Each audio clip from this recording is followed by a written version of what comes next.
And it's a shared opinion of Ukrainians that there is no other way except the fighting back and cutting Russia off the economical supplies, weaponry supplies, because there is no other way for them to stop. It's a very important thing to emphasize as well. And also, let's do the little very quick analytics. Ukraine and Western world had been trying every other option, every other means. There were a lot of conversations about not provoking Russia, about trying to have diplomatical conversations, negotiations with Russia. Almost all possible measures, almost all possible options had been already tried, had been already practiced, and none of them led to Russia to stop this war. With that massive overnight attack by Russia on the Ukrainian capital, Kiev, killing at least 25 people and wounding around 86. Russia's defense ministry said they use long-range, high-precision weapons launched from air, land and sea, as well as drones, and that the attacks were a response to Ukraine's attacks on its infrastructure. So how much of this escalation is the result of pressure on Vladimir Putin at home? Is this the last gasp of a desperate Moscow? Let's speak to Kateryna Lisunova, a journalist and media advisor for Razom for Ukraine, joining us from Washington, D.C. Kateryna, welcome to the programme. Hello, Henry. Thank you for having me. Thank you very much for being with us. First of all, the shattering of Kiev, which went on for hours. What are you hearing from your sources in the Ukrainian capital? I don't know if it matters. I think it's worth to mention that the neighborhood where the building was completely demolished, it's the neighborhood where my mother lives and my family lives. It happened just very nearby my family.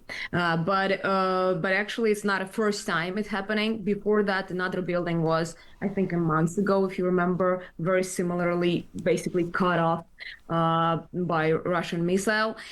If talking about those strikes, we need to be very objective to the fact that although those strikes we see right now are also happening while Ukraine is targeting a war infrastructure in Russia, those kind of heavy strikes have been happening for 5 years now. It wasn't better before Ukraine started to retaliate. And if you remember, Ukraine went through the very difficult winter when people been literally dying because of freezing, because Russia been hitting critical infrastructure. So it is very terrible what we're seeing right now, but I will emphasize that it's not worse that Russia did and had been doing for the past 5 years. So if there's anybody in the president's ear warning him not to double down, as I'm talking about President Zelensky, because of fear that Russia may do even worse, your view would be, no, this is exactly what we need to do at this stage in the war. Continue to pound those supply lines, continue to pound installations around Crimea, continue to make sure that people in Moscow have fear, just like people in Kiev have fear. 100%. And I will say that it's not only what I'm saying. It's the thing that Ukrainian people are saying. And like I said, the heaviest strikes happened in a neighborhood where my family is living. And it's a shared opinion of Ukrainians that there is no other way except the fighting back and cutting Russia off the economical supplies, weaponry supplies, because there is no other way for them to stop. It's a very important thing to emphasize as well. And also, let's do the little very quick analytics.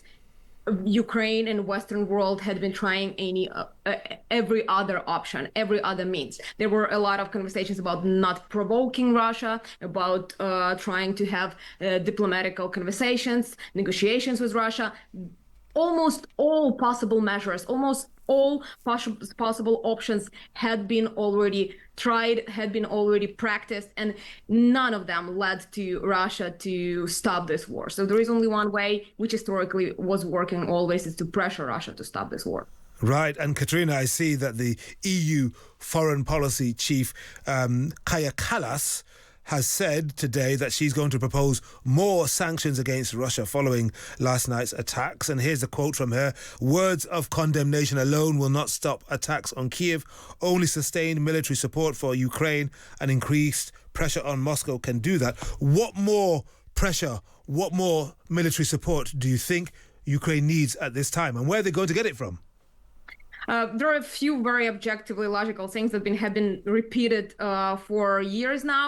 First of all, Ukraine needs, for defense purposes, more air defense systems and missiles, and this is something that Ukraine has been asking for for all 5 years of this full-scale invasion. And at some point, it's almost shocking that the Western world hasn't provided enough of those systems for Ukraine at this point, because it's completely protective systems. It's not a system that will target Russian territory. It's something to protect civilians, but it hadn't been supplied to Ukraine at this point after 5 years of this war. So this is something that Ukrainians are emphasizing very loudly, that this is something very needed for Ukrainians to protect civilians, protect its cities, and take out probably the last resort that Russia has. It's strikes, long-range ballistic strikes on civilians. This is the last resort that Russia uses. And I would also emphasize that we need to pay attention on what exactly Russia is targeting. Russia is targeting regular people, Ukrainians, because Russia knows that Ukrainians are actually the source of power in Ukraine, and those are the people who actually want to keep on fighting, and the power, it's in hands of people of Ukraine, not in hands of Zelensky, and it's something that Western world also need to pay attention to explain to themselves what are the thoughts Ukrainians have, because Russia is pressuring, Putin is pressuring regular people, because he knows this is where the will of power is. Those people are the ones who want to keep on fighting. It's not Zelensky's choice. It's a choice of all nation of Ukraine. It's one thing. But you were asking me what the most needed is, once again, Patriots, long-range missiles, and Zelensky is emphasizing that Europe need to have its own air defense systems, because we confronted with the fact that all Europe is dependent on the United States. And the United States might have, like we're seeing right now in the Middle East, its own conflicts and its own interests. And the United States may not be even capable of providing that support that Europe may need at some point. And Europe need to create those systems for themselves. Well, things seem to be escalating, Kateryna. I mean, you may not be aware of this, but on the front page of the Daily Telegraph for Friday morning, we've got a story: Putin preparing Polish incursion to challenge NATO's response. This is something that could happen in a few months to test NATO's resolve. This story has come from US sources, and also Washington has issued warnings to Warsaw about this plot, and the goal of the Russian provocation would be to escalate tensions and force Western allies to suspend aid to Ukraine. Have you heard this too? I mean, if being objective, it's not a big news. If we would just scroll back 5 years ago, before attacking Ukraine, Russia released a document which they called Security Guarantees for Russia, in which they were claiming interest on all post-USSR countries, and Poland was included there. So this is the document that Kremlin released 5 years ago in 2022. So those countries near to Ukraine had been always under the biggest risk. And it includes Baltics and all the states that have been under USSR rule. So those provocations are quite possible. And when we're thinking that it might be irrational, we need to think that we are not dealing with a rational state. Okay. Kateryna Lisunova, a journalist and media advisor for Razom for Ukraine, thank you very much indeed for being with us on Times Radio tonight.